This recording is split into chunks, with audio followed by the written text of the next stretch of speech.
Hello friends, मैं हूं doctor Archana Kanwar Sisodia, gynaecologist and infertility specialist, Prithvi IVF, south Bhopal, Ahmedabad से।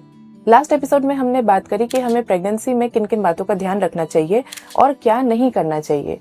आज हम बात करेंगे कि हमें किन बातों का ध्यान रखना चाहिए और साथ ही साथ प्रेगनेंसी के पहले 3 महीने में हमें क्या क्या करना चाहिए।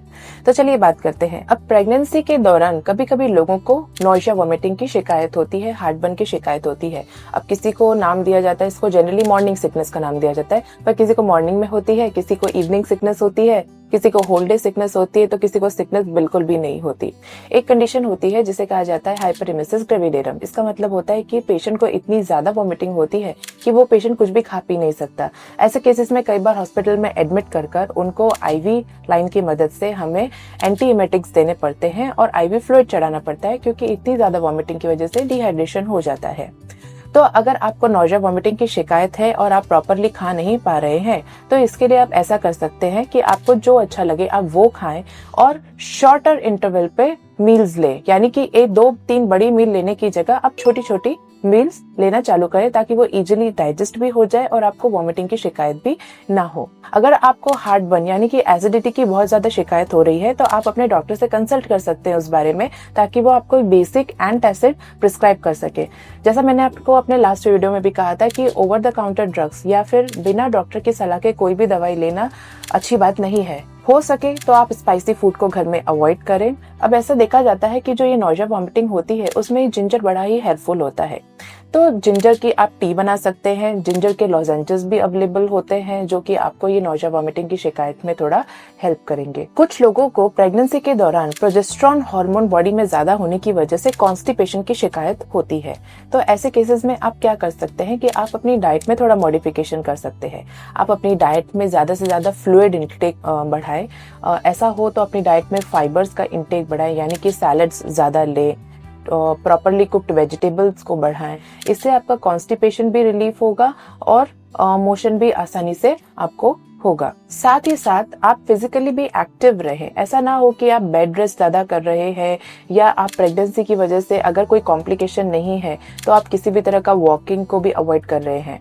हार्ड एक्सरसाइजेस करना रिकमेंड नहीं करा जाता है, बट सिंपल वॉकिंग आप कर सकते हैं। इससे भी आपको कॉन्स्टिपेशन में काफी राहत मिलेगी। प्रेगनेंसी में एक हार्मोन होता है जिसे कहा जाता है HCG। इस HCG की वजह से नॉइजिया, वॉमिटिंग होता है और साथ ही साथ में किसी किसी पेशेंट्स को ब्रेस्ट में टेंडरनेस या स्वोलन फील होना ऐसा हो सकता है। तो इसके लिए बहुत ज्यादा घबराने की जरूरत नहीं है। These are normal things in pregnancy. ज्यादातर ये जो सिम्टम्स होते हैं ये पहले 3 महीने में ही होते हैं और बाद में 4थे महीने से ज्यादातर सिम्टम्स रिलीफ हो जाते हैं। इस वजह से किसी किसी पेशेंट के अंदर वेट लॉस भी देखा जाता है। तो अगर आपका शुरुआत में वेट लॉस ज्यादा हो रहा है, मान लीजिए 2-3 किलो वेट लॉस हो गया है, तो उसके लिए बहुत चिंता करने की जरूरत नहीं है। ये इन चीजों की वजह से हो रहा है। जैसे ही 3 महीने खत्म होंगे और 4था महीना चालू होगा, तो वैसे ही आपका वेट भी थोड़ा थोड़ा बढ़ने लगेगा। बॉडी में प्रोजेस्टेरोन हार्मोन ज्यादा होने की वजह से आपको हो सकता है कि लेथार्जिक ज्यादा लगे, आपको ड्राउजीनेस ज्यादा लगे, काम करने की इच्छा ना हो।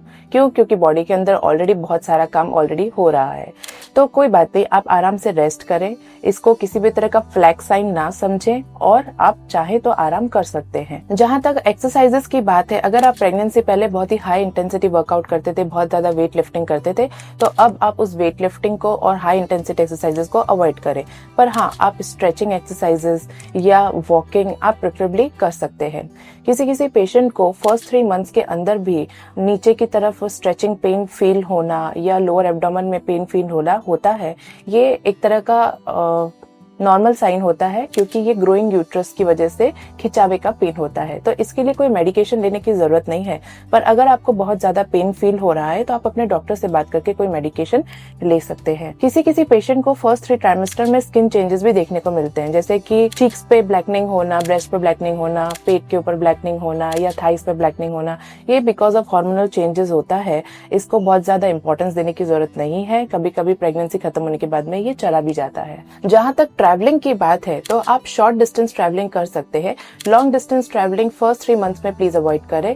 और अगर मान लीजिए आपकी प्रेगनेंसी में किसी तरह का कॉम्प्लिकेशन है, स्पॉटिंग, ब्लीडिंग अगर आपको पहले हुई है, तो आप किसी भी तरह के ट्रैवलिंग को अवॉइड करें। आशा करती हूँ कि इस वीडियो से आपको पहले 3 महीने में क्या करना चाहिए और क्या नहीं करना चाहिए इसके बारे में थोड़ी बहुत जानकारी मिली होगी।